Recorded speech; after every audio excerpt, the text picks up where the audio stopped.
Good evening, Wood County, and welcome to your BG24 Sports Highlight Show. I'm Jerome White, and I am joined by Zach Carrion. Tonight, we will be analyzing the BGSU football game this past Saturday, followed by a quick recap of men's soccer.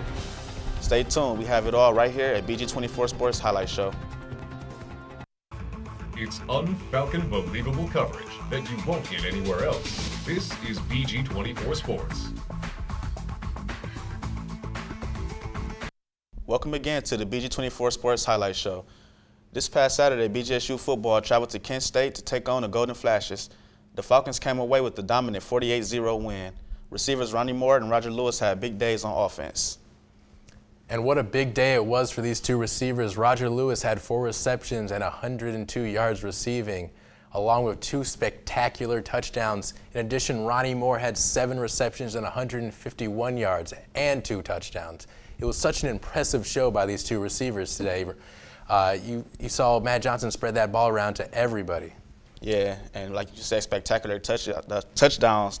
Those touchdowns were spectacular. One, a dominant just show of athleticism on the sideline by Roger Lewis to take the ball away from the defensive back, tiptoeing the sideline as well and running up the field for a touchdown, and the back of the end zone one-handed touchdown that he had, looking like Odell Beckham Jr. out there. Yeah. It was a dominant performance by our receivers and dominant performance by Matt Johnson as well. Yeah, Matt Johnson was slinging it. He completed 27 of 40 passes for 430 yards and 5 touchdowns with 0 interceptions. It was a great game by Matt Johnson. Another great game by Matt Johnson, which really makes you wonder, is he in the Heisman conversation this year? Yeah, and I've been wondering that for a minute now. He's throwing for 350 yards to 400 yards every game, no interceptions, not turning the ball over, taking care of the ball, spreading around to receivers.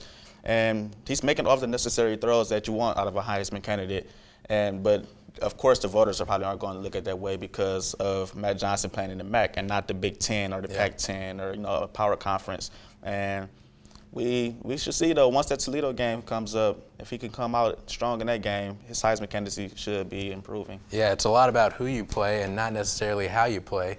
And it's going to be exciting to see if he can keep this play up going against some tough teams, including Ohio and Toledo. Yep. And speaking of Ohio and Toledo, there are 4 games remaining in the season. 1 home game on November 4th against Ohio Bobcats, followed by a road game versus Western Michigan. Come back home to play against Toledo, followed by another road game against Ball State. This season almost over with, 4 games left. The day I have circled on my calendar still to this day is that Toledo matchup because Toledo's top 20 in the nation right now. And like we said, if Matt Johnson can go out there and dominate in that game, I don't see why he shouldn't be in a Heisman candidacy. Absolutely. And it's going to be exciting to see because this team has definitely improved, and I want to see them go up against that high-power opponent of Toledo and really see how they can play and if Matt Johnson can keep up his crazy numbers. Especially with the game being here in Bowling Green, I want to see a powerful offensive showdown. Just a shootout, a 45-50 ball game, something like that. Well, I think there's definitely a good chance we might see that. But moving on to men's soccer, the Falcons took a win over the West Virginia Mountaineers 2-0. During this game, it was scoreless at halftime until redshirt junior Danny Shea scored in the 70th minute. That was immediately followed 6 minutes later by junior Jacob Roth in the 76th minute. The Falcons this season are 7-1 overall and 1-2 in the MAC conference. They play again tomorrow against a good Wright State team. Now, it's really exciting to see this team play a little bit better than they have been playing. They got a good win against the Mountaineers. And if they can get a win against a very good Wright State team, who knows what this team could do? Yep, especially with the tournament coming up, going into MAC play.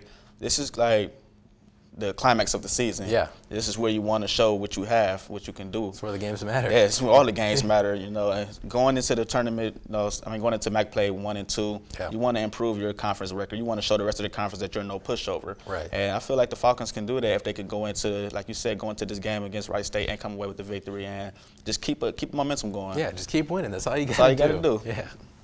And stay tuned for our Around the Country segment where we debate about the hot topics in the world of sports. Ryan Strobeck of the BGRSO will be joining us. We'll be right back. Welcome to Around the Country, our weekly discussion and debate segment. Joining me is Jerome White and Ryan Strobeck of the BGUSO Radio Sports Organization.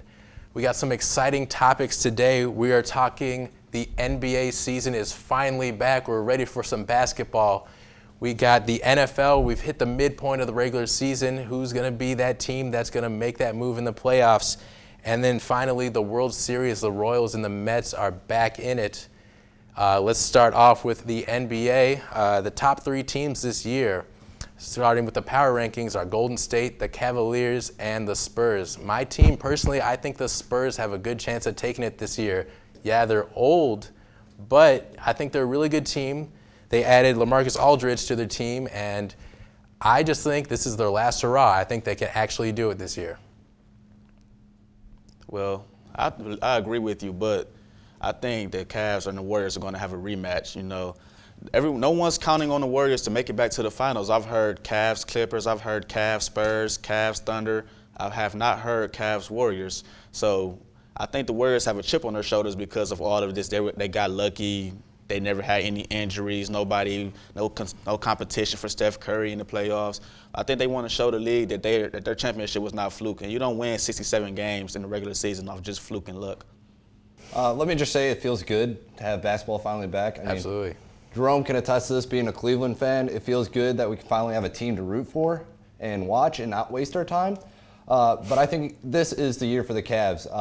No more waiting until next year. This is the year. LeBron is going to take that team to the finals. He's going to get them prepared. He's going to get help from Kyrie and Kevin Love.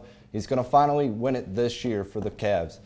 And they're going to face the Clippers, I think, in the finals, who are going to be dominant in the West, I think, from me personally. Chris Paul, Blake Griffin, J.J. Redick shooting those threes.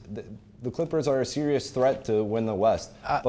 No, absolutely not. The Clippers are not serious in the West. Are you kidding me? You think the Clippers can beat the Spurs and Golden State? They don't have the depth. They don't have a bench. They have the depth, but they will beat themselves like they do every year. They retooled that bench. You have Paul Pierce coming off the bench, Lance Stevenson coming off the bench, Josh Smith off the bench now, Cole Aldridge off the bench. They probably have the deepest team in the NBA right now. But you think they can compete with Golden State? I think they can compete, but the Clippers beat themselves every year.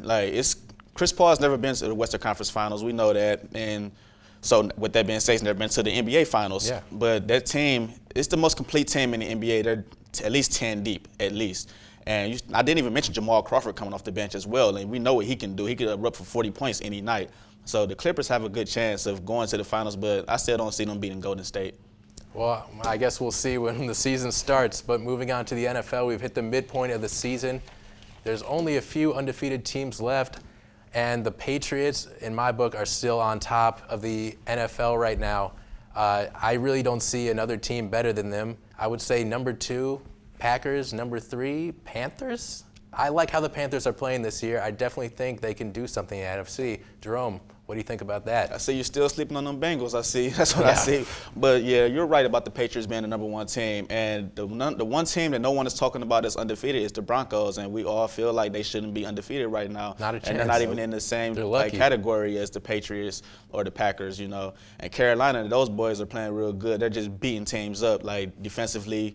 Kuechly and those guys are going and knocking players around. And you have Cam Newton and Jonathan Stewart in the running game.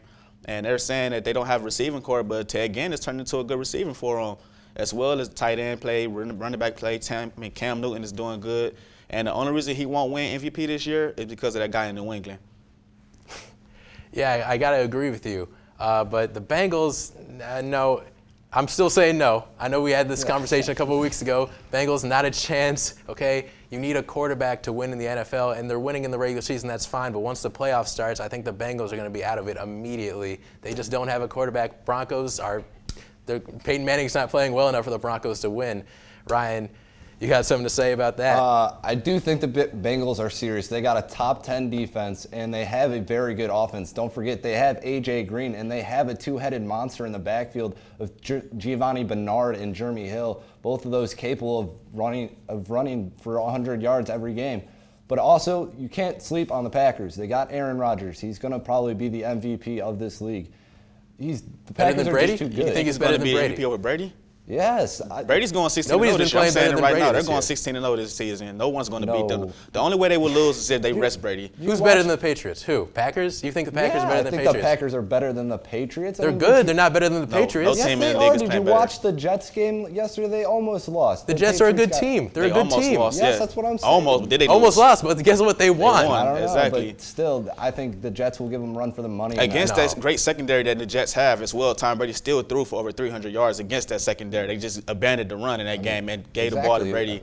But exactly, did that's the was throw. MVP. That's All the they did MVP. was throw. I mean, And you Brady know, led and you the- know what they're going to do. They Brady still led didn't the stop team it. in rushing. You still didn't stop it. You had the chance. Like, he threw the touchdown pass to Gronkowski. They threw a blitz at him, and he beat it. Ryan, all I gotta say is a throwing league. That's how they gotta win. But we gotta move on. We're gonna move on to baseball. The World Series is finally here. We've been waiting all year for this. We got two teams this year that haven't won since the 80s. The Royals won in '85, and the Mets won a year later in '86. One of these teams is about to make some MLB history. Who do you think is gonna be, Jerome? I think it's going to be the Mets. And I'm not saying it's the Mets because they're a more talented team. I think the Mets have something to prove. And I think this is from an organization standpoint. They're tired of playing backseat to the Yankees. And I think this is their chance to show that this is now their era, you know. And like A-Rod came out and said, I believe yesterday or the day before yesterday, he came out and said that the Mets can win a championship within the next continuously play for championships for the next 5 or 6 years. And I see them doing that. I don't know what you guys think, but I think the Mets are going to come out and win this series. No way. I think it's the Royals. The Royals are back in it for their second straight year. Talk about experience. I mean, they know what they're going to expect. They know how to check their emotions when the big games and big situations come up. I think the Royals will come away with this the series easily, like 4-1. I think. I don't think the Mets stand a chance against the Royals. And talk about the Royals also have home field advantage thanks to the AL winning the All-Star game. But the Royals have one thing that is better than the Mets, and that is pitching. Once you start losing to the Royals and they get to their bullpen, it's game over. Royals have one of the best bullpens in the baseball. So that's why I think the Royals will be victorious in the Fall Classic. Well, I think the Royals are going to win too, but I don't think it's going to be that easy. The Mets have great hitters, but like you said, great pitching too. They definitely, I think, have one of the best bullpens in the league. And it's going to be exciting to watch these guys play it out because I think they're obviously two of the best teams, and it's going to be cool to see them face off against each other. But we're going to end the segment right there, and we're going to also end our show. Thank you for watching the BG24 Sports Highlight Show. Check us out on YouTube, Facebook, Instagram, and Twitter. Also, tune in tomorrow for our BG24 Sports News Show. Oh, not news, not sports, but news. From Jerome Wright, Ryan Strobeck, and myself, thanks for joining us. We will see you next week.